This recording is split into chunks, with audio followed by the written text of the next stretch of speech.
하나님께서 땅의 흙으로 아담을 빚으셨을 때 성경은 말씀합니다. 하나님이 사람에게 생명의 숨을 불어넣으시니 그가 살아있는 영혼이 되었다고요. 그러니까 여러분의 육신을 품은 어머니는 그 영을 넣은 분이 아닙니다. 육체를 잉태한 자는 영을 창조한 자가 아닙니다. 그렇기에 한 가정 안에서도 얼굴은 닮았을지라도 이 사람은 형제, 저 사람은 자매, 이분은 이모, 삼촌이라 구분할 수 있습니다. 모두 비슷한 외모를 가졌지만 행동과 성품은 완전히 다릅니다. 왜냐하면 육체란 단지 영혼이 입고 있는 옷에 불과하기 때문입니다. 이 방송을 보고 있는 여러분 중에서도 아실 것입니다. 여러분과 형제자매는 완전히 다르죠. 여러분들의 친척들 모두 다른 존재입니다. 여러분의 어머니와 그의 삼촌들, 그의 자매들 모두 각기 다른 존재입니다. 여러분이 공유하는 유일한 공통점은 육체 안에 있을 뿐이지 영 안에는 없습니다. 누군가 거듭나게 되면 그는 다른 성도들과 하나가 됩니다. 바로 하나님의 영으로 연결되는 것입니다. 왜냐하면 영을 만드시는 분은 하나님이시기 때문입니다. 그래서 하나님과 가까이 동행하는 사람들은 육체로는 아무 관계가 없어도 마음이 더 닮아 있습니다. 여러분도 예수님을 영접한 이후에 친가족보다 신앙 안의 형제자매들과 함께 있을 때 더 편안함을 느낀 적이 있을 겁니다. 그것은 여러분의 영이 진정으로 속한 가족을 발견했기 때문입니다. 지금 저 혼자 말하는 것 같네요. 성령의 기름 부음이 흐르고 있습니다. 자, 잘 보세요. 준비되셨나요? 깊이 들어갑시다. 그 하늘의 문은 1년에 단 한 번만 열립니다. 그래서 생일이 아주 중요한 것입니다. 왜냐하면 그날은 바로 하늘의 문이 열렸던 날을 기념하기 때문입니다. 그 문을 통해 하나님께서 여러분의 영을 이 땅에 보내셨던 날이기 때문입니다. 여러분의 생일마다 하나님은 매년 그 시점에 이른 여러분에게 특별한 은혜를 부어주십니다. 그날은 단순한 날이 아닙니다. 그것은 표식이고 기념비적인 순간입니다. 매년 여러분에게는 새로운 은혜가 풀어집니다. 그 은혜는 여러분을 그 해 동안 붙들어주고 앞으로의 삶으로 인도하기 위한 것입니다. 그렇기에 해마다 우리는 전진하고 성장해야 하는 것입니다. 그런데 만약 여러분이 육체적으로, 영적으로, 경제적으로, 감정적으로 성장하지 못하고 있다면 몸은 늙어가고 있을 뿐입니다. 그건 여러분이 다시 태어났던 그 지점, 그 시간에 도달했다는 신호입니다. 매년 그 시점에 이를 때마다 여러분의 몸은 변합니다. 그렇다면 여러분의 영도 변해야 합니다. 여러분의 혼도 성장해야 합니다.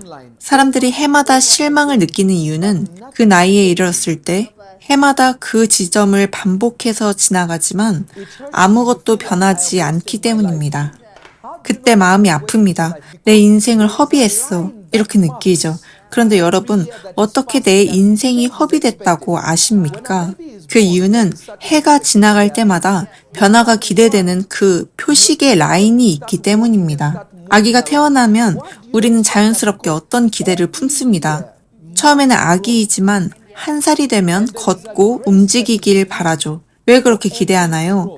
해마다 성장이 있기 때문입니다.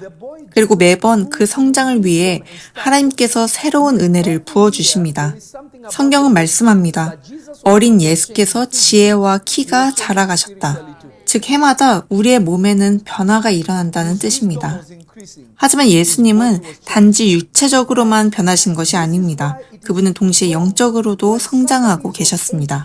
그분의 지혜가 점점 깊어지고 그분의 몸이 자라가셨습니다. 그러므로 어떤 사람이 나이를 먹었는데도 이해력이 어두운 것은 잘못된 일입니다. 왜냐하면 영적으로는 성장해야 하는데 그렇지 못하고 있기 때문입니다.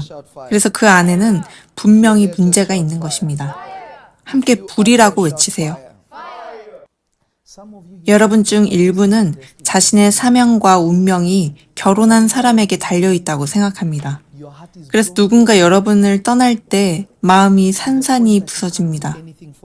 하나님을 위해 아무 일도 할 수 없을 정도로요. 마치 여러분의 남편이나 아내가 여러분을 부르신 분인 것처럼 말입니다. 자녀들이 여러분을 거스르면 세상이 무너진 것처럼 느껴집니다. 하지만 여러분은 깨닫지 못합니다. 그들도 여러분을 만나도록 부르심을 받았지만 단지 여러분의 인생에 어떤 것을 더하기 위해 보내진 것뿐입니다. 그러나 그들이 여러분의 사명을 결정하도록 부름받은 것은 아닙니다. 그들은 단지 여러분 안에 무언가를 남기기 위해 하나님께서 보내신 존재들입니다. 그러나 그들이 남긴 것이 언제나 아름답고 보기 좋은 것만은 아닙니다. 무슨 말씀인지 이해되시나요?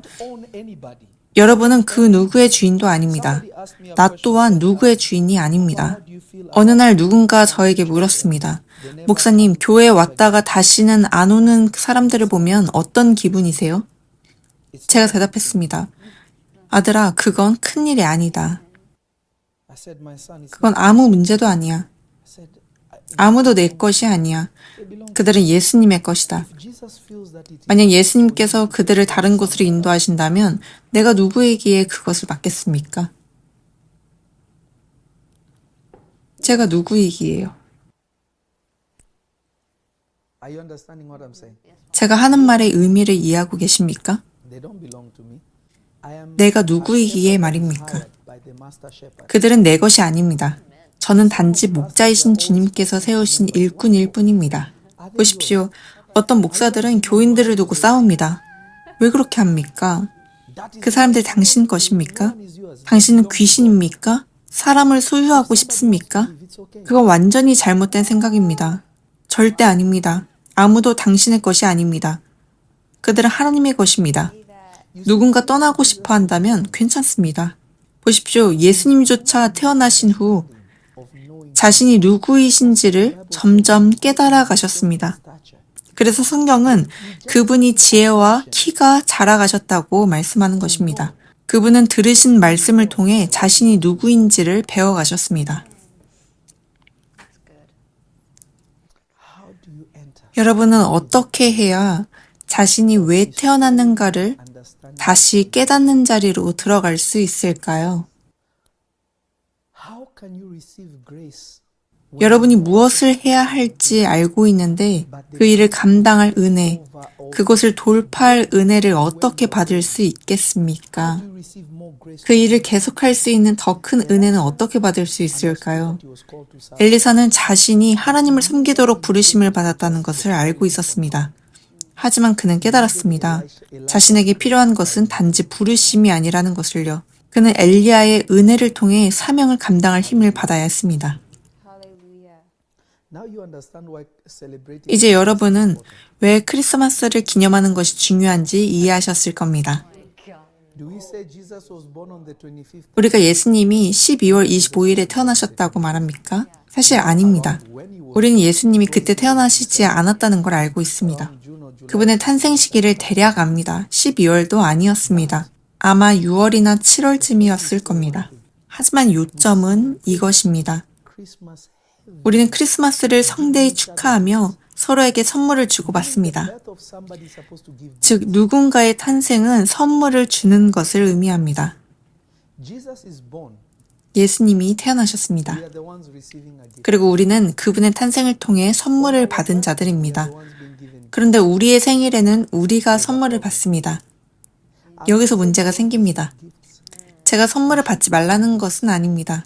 여러분은 선물을 받아야 합니다. 하지만 여러분, 왜 선물을 받고 있습니까? 단지 오늘이 여러분의 생일이기 때문입니까? 그 이유가 단순히 크리스마스니까 선물을 주고받는 날이다 여서는 안 됩니다. 예수님께서는 무언가를 주셨기 때문입니다. 그분은 태어나심으로 무엇인가를 만들어내셨습니다. 그렇다면 묻겠습니다. 여러분의 생일로 인해 사람들이 얻는 유익은 무엇입니까? 여러분은 생일에 사람들에게 비용이 되는 존재입니까? 아니면 유익을 주는 존재입니까? 사람들이 여러분에게 선물을 사서 가져올 때 그들은 무엇을 존중하고 있는 걸까요?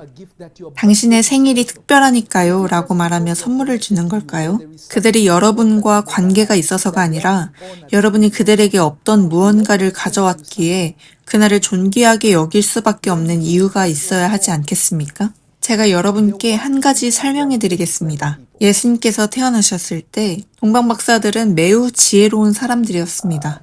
제가 한 가지 보여드리겠습니다. 정말 중요한 걸 보여드릴게요. 어떤 분들은 이 말을 듣기 싫어할 수도 있습니다. 하지만 저는 진리를 말하겠습니다. 준비되셨습니까? 이번 말씀은 아주 깊습니다. 로마서 13장 17절을 보십시오. 로마서 13장 7절. 모든 자에게 줄 것을 주되 조세를 받을 자에게 조세를 바치고 관세를 받을 자에게 관세를 바치고 두려워할 자를 두려워하며 존경할 자를 존경하라. 이제 제가 말씀드려도 되겠습니까? 존경이란 단어를 보겠습니다.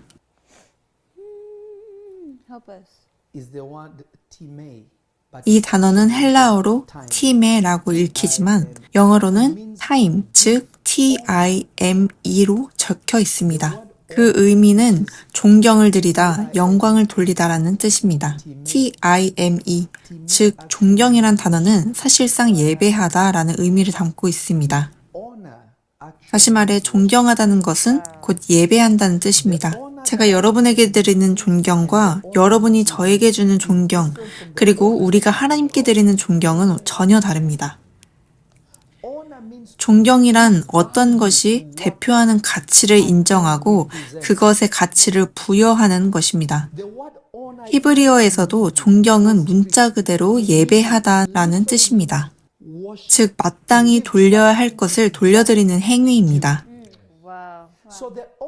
그러므로 제가 여러분에게 또는 여러분이 저에게 주는 존경은 우리가 하나님께 드리는 그 존귀함과는 결코 같을 수 없습니다. 성경은 결코 사람에게 영광을 돌리라고 말하지 않습니다. 비록 하나님은 사람을 영화롭게 하시지만 성경은 존경하라, 존귀를 돌려라고 말씀하십니다. 마땅히 존경을 받아야 할 자에게 그렇게 하라 하십니다.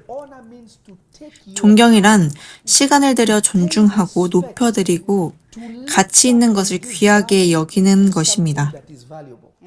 이 말씀을 누군가 깊이 깨닫기를 바랍니다. 존경은 곧 예배입니다. 하지만 예배에는 차원이 있습니다. 여러분이 하나님께 드리는 예배와 사람에게 드리는 존경은 전혀 다른 것입니다.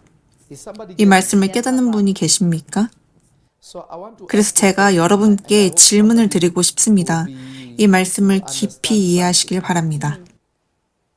혹시 여러분을 혼란스럽게 하지는 않기를 바랍니다. 이건 꼭 말해야겠지만 모두가 영적으로 받아들이길 기도합니다. 오늘 예수님께서 우리 모두에게 한 번뿐인 기회를 주고 계십니다. 여러분이 그 은혜의 순간에 들어갈 수 있는 기회입니다. 저 또한 오늘 이 설교가 끝난 후 제 자신을 준비할 것입니다. 옷을 갈아입고 평상복으로 돌아가 아래층으로 내려가 무릎을 꿇고 기도할 것입니다. 하늘의 문이 열리고 하나님께서 올해의 은혜를 제게 부어주실 때까지 기도할 것입니다. 왜냐하면 이 일은 1년에 단 한 번만 일어나는 일이기 때문입니다.